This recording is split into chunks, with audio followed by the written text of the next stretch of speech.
Tim's was under pressure from an online petition. People complained the company was supporting pipelines. But as soon as those ads were pulled, a backlash was triggered. Now, as Reed Feist reports, angry Canadians are calling for a boycott of Tim Hortons. Let me ask you something, and I want you to really think about this. When was the last time you walked into a Tim Hortons and left feeling genuinely satisfied? Not just caffeinated, not just full. Actually satisfied. Like something warm just happened to you and you'd do it again tomorrow. Because I remember when that feeling was automatic. Tim Hortons used to be the kind of place that didn't need to try hard. It just worked. The coffee tasted the same every single time. The staff knew your order. The donuts were made in the back, not shipped frozen on a truck. And something about that routine, whether it was the morning drive-thru or a Timbit run after hockey practice, just felt like Canada. So what happened? Because if you've walked into a Tim Hortons recently, something is off. The lineups are longer, the food doesn't taste the way you remember, and that warm, familiar feeling? It's gone. Replaced by something that feels more like a corporate transaction than a community stop. And here's what makes this story genuinely depressing. This isn't a tale of a brand that failed overnight. This is a story of a Canadian icon that was slowly, deliberately, and systematically hollowed out from the inside, and by the time most people noticed, the damage was already done. In this video, we're going to break down exactly how Tim Hortons went from being the most beloved coffee chain in Canadian history to a brand fighting to remember what it used to be. The corporate takeovers, the quality collapse, the scandals that made headlines, and the one question that Canadians are still asking: can it ever come back? Stay with me, because this story is more complicated and more infuriating than you might think. To understand how far Tim Hortons has fallen, you have to understand just how high it once stood. It starts in 1964 in Hamilton, Ontario. Tim Horton, an actual NHL defenseman, a man who reportedly had one of the strongest grips in professional hockey, opens a small donut shop with a dream that's almost comically humble. Good coffee, fresh donuts, a place where people can sit down and feel at home. For nearly a decade, Tim runs the business alongside his hockey career, pouring everything into both. Then in 1967, he brings in Ron Joyce, a sharp businessman with a franchise mind, and that partnership changes everything. Together, they turn one donut shop into a growing Canadian institution. Then in 1974, tragedy. Tim Horton dies in a car accident at 44 years old. The man who started it all never gets to see what it becomes. Ron Joyce buys out the estate, takes full control, and refuses to let the dream die. And for the next 20 years, what happens is remarkable. Tim Hortons doesn't just survive, it dominates. By the early 2000s, according to widely reported figures, Tim Hortons had overtaken McDonald's in Canada by key measures including sales and store count. Some reports suggest that by the mid-2000s, it had roughly twice as many Canadian locations as McDonald's. Think about that.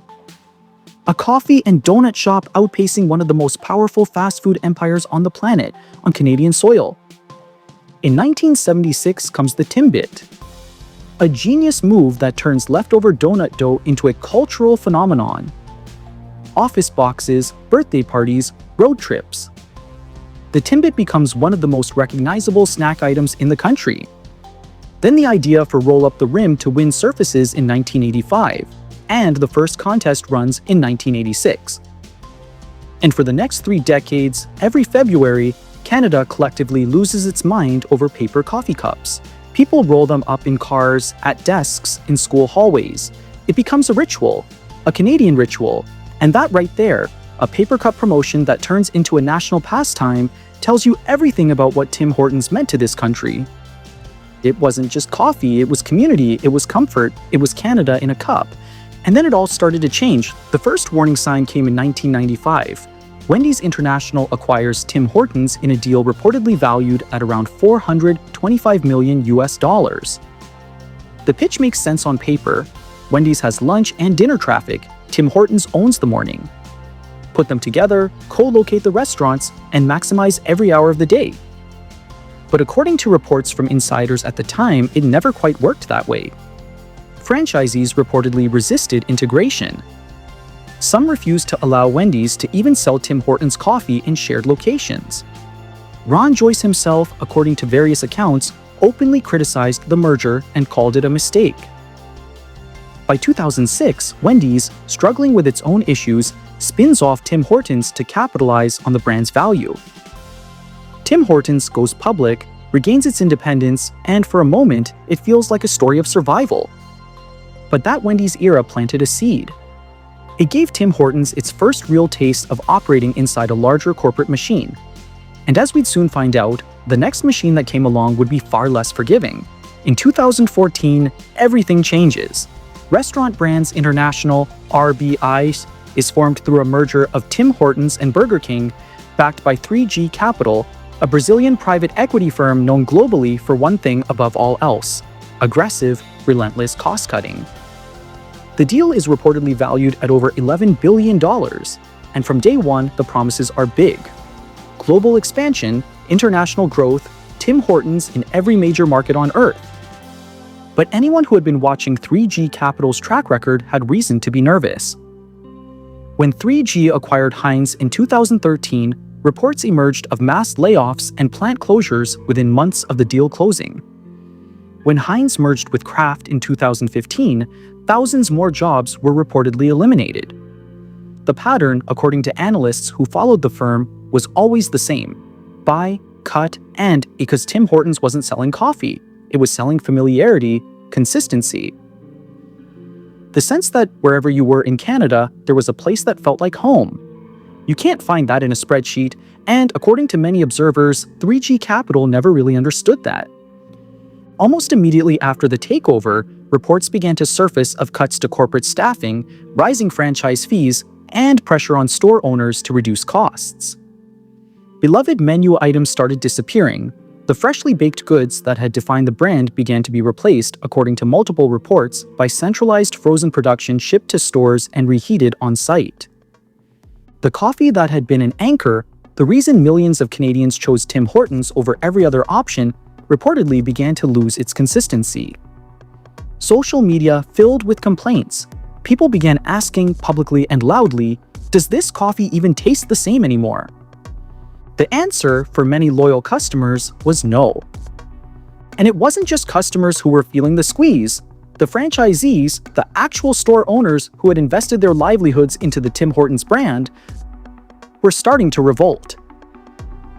In June 2017, a group of Canadian franchisees calling themselves the Great White North Franchisee Association filed a $500 million class action lawsuit against RBI in Ontario Superior Court. According to CBC and CTV reporting at the time, the claim alleged that since the 2014 takeover, RBI had been channeling money from a franchisee advertising fund, which franchisees were required to contribute 3.5% of their gross sales into, toward expenses that had nothing to do with marketing the chain. The lawsuit alleged that RBI had, in effect, funneled hundreds of millions of dollars meant to support the brand back toward its own corporate interests. RBI denied the allegations, calling them disappointing and saying it disagreed with them vehemently.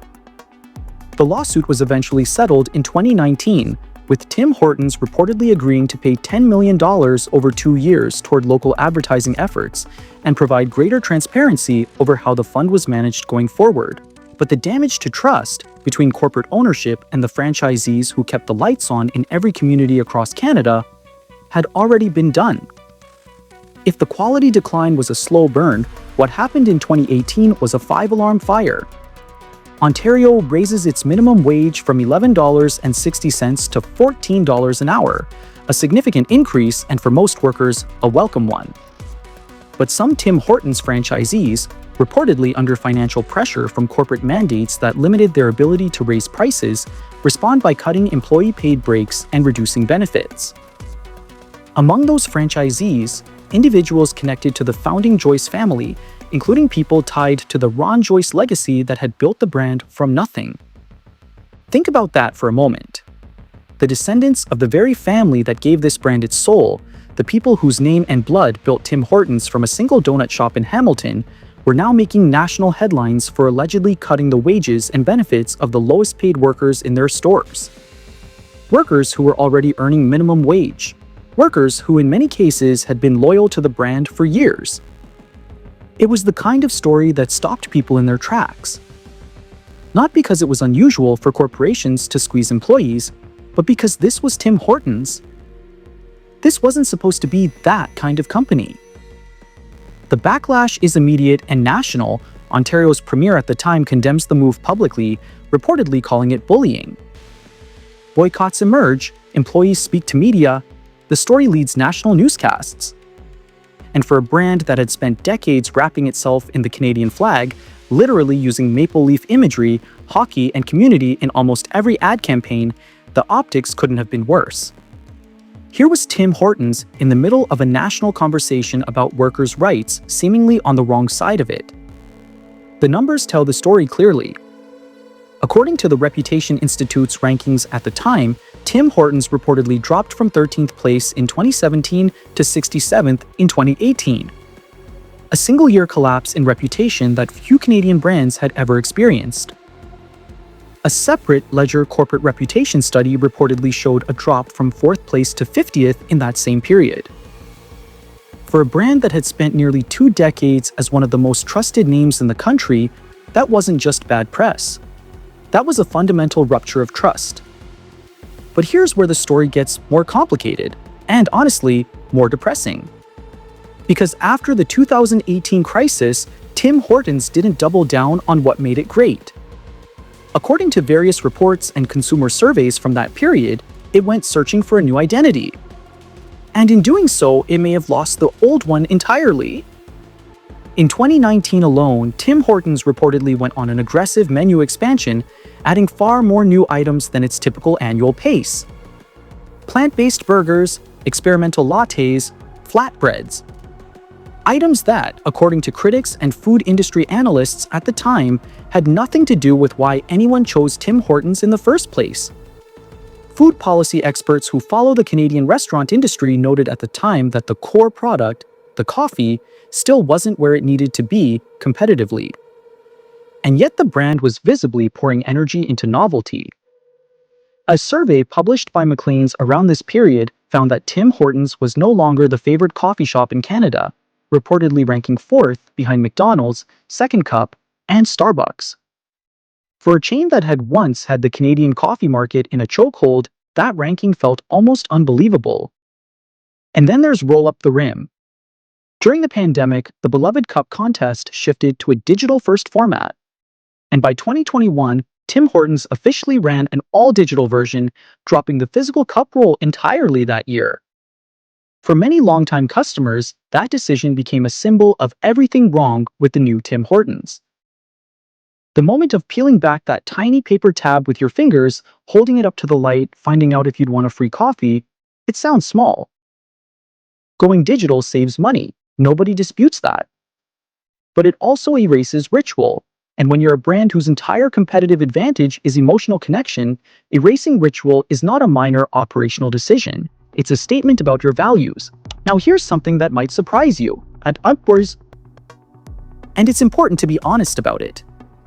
In recent years, according to financial reports from Restaurant Brands International, Tim Hortons Canada has actually seen consecutive quarters of positive comparable sales growth. The brand has reportedly been investing in improving core products, including a move to freshly cracked Canadian eggs in breakfast items. They've brought back some version of Roll Up the Rim alongside the digital experience. And franchisee profitability in Canada reportedly increased year over year through 2024. So is Tim Hortons recovering? On paper, maybe. The financials have stabilized, some quality initiatives appear to be underway, and in a difficult consumer environment, with Canadians tightening their spending, Tim Hortons has reportedly held its value positioning better than many competitors. But here's the thing about that value positioning. It's under new pressure right now. In late 2025, Tim Hortons raised its coffee prices for the first time in 3 years. The company described the increase as about 3 cents per cup and called it more than reasonable given the circumstances. And the circumstances are real. According to Statistics Canada data, Canadians were paying roughly 27 to 29% more for coffee at grocery stores by mid to late 2025 compared to the previous year. A surge driven by global supply issues in major producing countries and the ripple effects of trade tariffs between the US and Brazil, Canada's main source of imported roasted coffee. Coffee bean prices had reportedly more than doubled over the preceding 3 years. So yes, some of this is genuinely out of Tim Hortons' control. But here's the problem. When your entire brand promise for 60 years has been affordable, reliable, everyday coffee, the moment people start doing mental math at the drive-thru window is the moment you've lost something. 3 cents today can easily become 10 cents tomorrow, and for a brand already fighting to rebuild trust, even a small price hike lands differently than it would for, say, Starbucks. Because nobody expects Starbucks to be cheap, they expect Tim Hortons to be. And according to ongoing customer reviews across multiple platforms, the complaints about inconsistent coffee quality, long wait times, incorrect orders, and declining cleanliness have not disappeared. They remain a constant thread, something that numbers on an earnings call simply don't capture. The brand that once ranked in the top 5 of Canada's most reputable companies is still fighting to rebuild that standing. And based on the volume of Canadians who feel that something essential has been lost, something that can't be fixed with a new espresso machine or a loyalty app, the fight may take far longer than any quarterly report suggests.